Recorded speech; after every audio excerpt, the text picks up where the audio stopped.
Termasuk bagian dari adab kepada Rasulullah SAW itu adalah yang kita lakukan ya. Yang ulama-ulama juga mentradisikan, yaitu memperingati maulid. Itu bagian dari adab kita kepada Nabi. Jadi maulid itu adalah bagian dari kesyukuran dan kebahagiaan. Siapa sih yang pertama kali bermaulid? Nabi sendiri. Begitu ditanya, kenapa engkau puasa hari Senin ya Rasulullah? Zaka yaumun wulidtu fih. Itu hari saya dilahirkan. Jadi Nabi bukan maulidnya itu setahun sekali, seminggu sekali. Setiap hari Senin dia puasa. Salah satu sebabnya kata Rasul, ini nas. Langsung beliau nyampaikan. Ini kan sesuatu yang tidak diketahui oleh akal nih. Artinya ini adalah alasan yang gak boleh lagi didebat. Inilah memang alasannya. Kenapa puasa Rasulullah hari Senin? Salah satu di antara sebabnya, ada 3 disebut oleh Rasul di situ. Satu adalah zaka yaumun wulidtu fih. Itu adalah hari saya dilahirkan.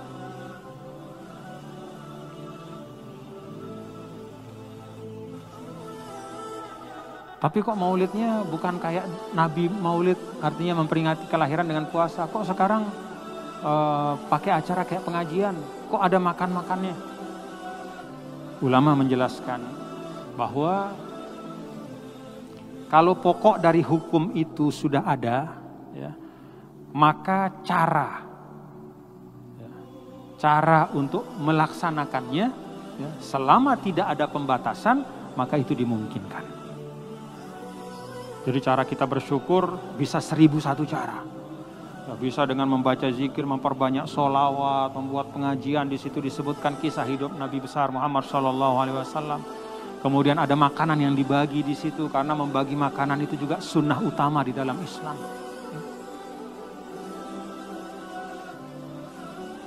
Nah, artinya apa Bapak-bapak saudara sekalian? Ini bagian dari adab kita kepada Nabi yang mulia, Nabi besar Muhammad SAW.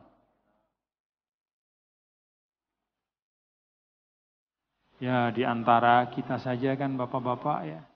Kalau anak kita ulang tahun ya, kita doakan dia. Kita syukur.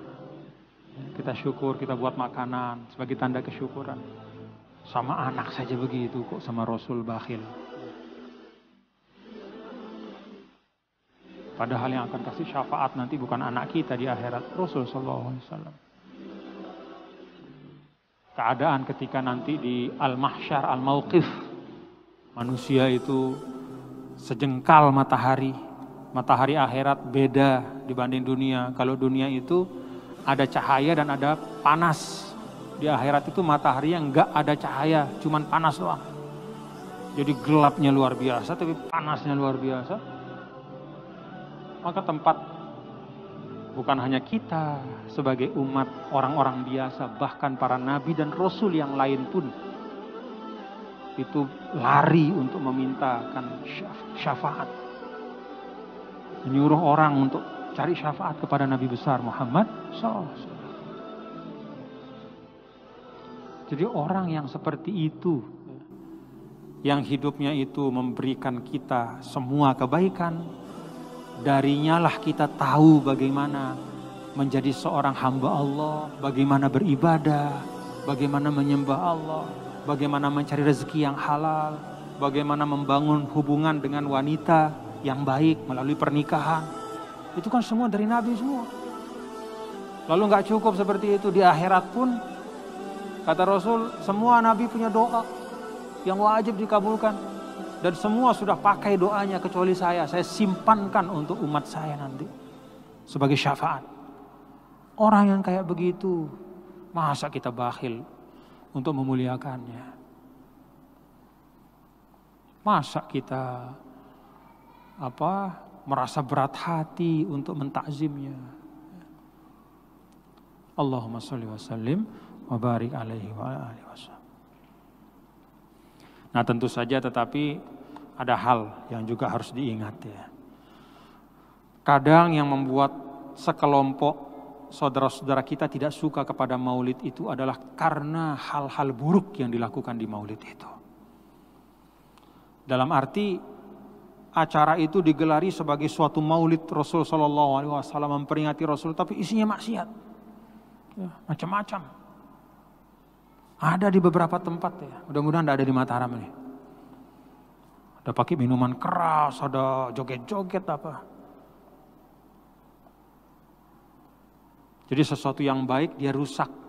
Bejana itu bejananya murni suci, istilahnya dari logam mulia, tapi yang diisi itu air comberan. Maka bejananya sendiri kemudian akhirnya dijauhi. Itu ibaratnya maulid. Maulid itu adalah sesuatu yang baik, wadah. Tapi begitu diisi dengan hal-hal yang buruk, ya, maka akhirnya maulidnya sendiri yang akhirnya kemudian dijauhi. Nah ini saya ingin ingatkan ya bahwa benar-benar tidak pantas kalau atas nama kita memuliakan Nabi kita, Nabi besar Muhammad Sallallahu Alaihi Wasallam, tapi kemudian kita isi dengan hal-hal yang sama sekali tidak mencerminkan, ya, mencerminkan ajaran dan akhlak yang dibawa oleh Nabi besar Muhammad Sallallahu Alaihi Wasallam. Jadi ya kalau bermaulid ya isilah dengan hal-hal yang memang baik. Jangan namanya maulid tapi diisi dengan hal-hal yang jauh dari nilai-nilai kebaikan. Nauzubillah min zalik.